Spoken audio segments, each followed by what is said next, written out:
Hey, Body Snatchers. I want to talk to you about The New Lars, which is a Steven Universe episode where Steven's tired of Lars's crap when it comes to Sadie. So he goes to sleep thinking about Lars and how it's bothering him, and inadvertently takes over Lars's body and spends the day in Lars's body trying to be a good person, be a good Lars, and try and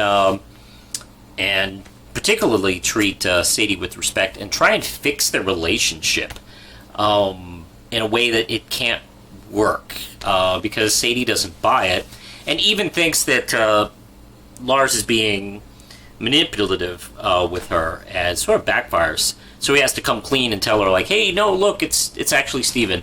Since she lives around Steven and has seen his adventures, pretty much believes him right on the spot, which is pretty funny. And then, of course, they go to try and get Lars back and Steven back in his own body, of course.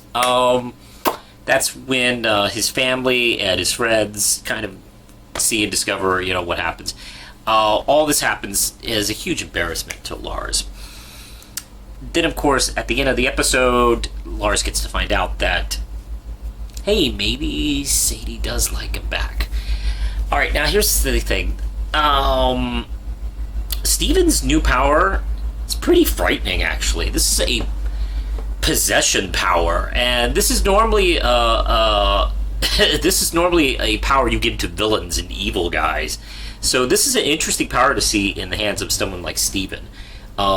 Because at first when we saw him do the Avatar thing, I basically thought it was because it was Watermelon Steven. He created those, so obviously there would be some sort of psychic link. Apparently he can just do that to people. I don't know if he can do that to gems, but he can do that to humans, which is insane. And it's funny how he tries to use this. I don't believe he was attempting, frankly, purposely to use it among his friends. The whole goal, I think, essentially was to try and fix things for Sadie, to try and be nice to Sadie. And he's still 14, and he doesn't really know how adult relationships work. So that is why that kind of fell apart in his face. And also, I get the feeling that Lars is someone who is really terrified of people and how they view him. Actually, that's already been established, I think. The way he treats Sadie in public is very different than he treats her in private, and I have known relationships like that, and I have seen that. It's like he doesn't want to be he doesn't want to be associated with her in that way until, like, oh, okay, when it's between him and her. That happens a lot, and I am really happy to see that kind of addressed in a show like this. It does make Lars kind of look like an ass.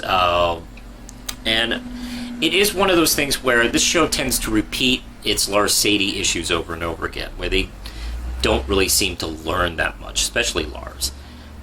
And it did seem like there was a little bit of moment of clarity at the end of this one. Now, I don't know if they're going to go back and reset back to zero again, but that's clearly an issue that keeps happening with him.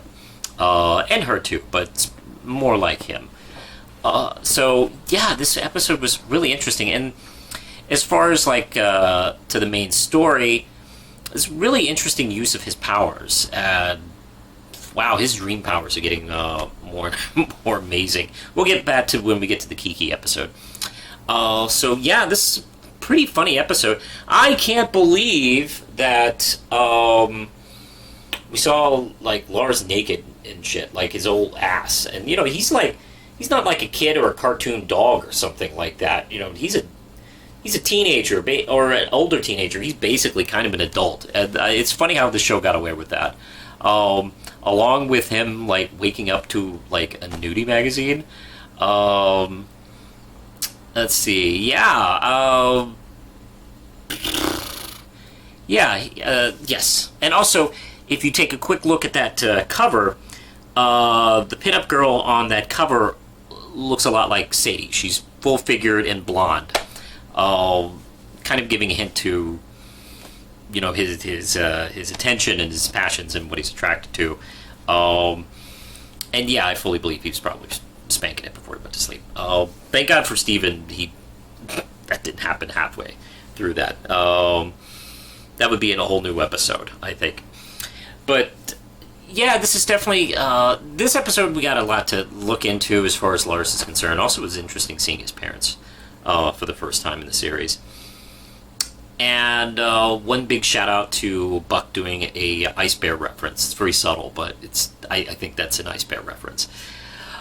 I think that's all I have with this one. A pretty enjoyable episode. I would definitely check it out. It's probably one of the better Lars Sadie episodes. I definitely put it in one of my top favorites. Maybe that and Island Adventure are my two favorites.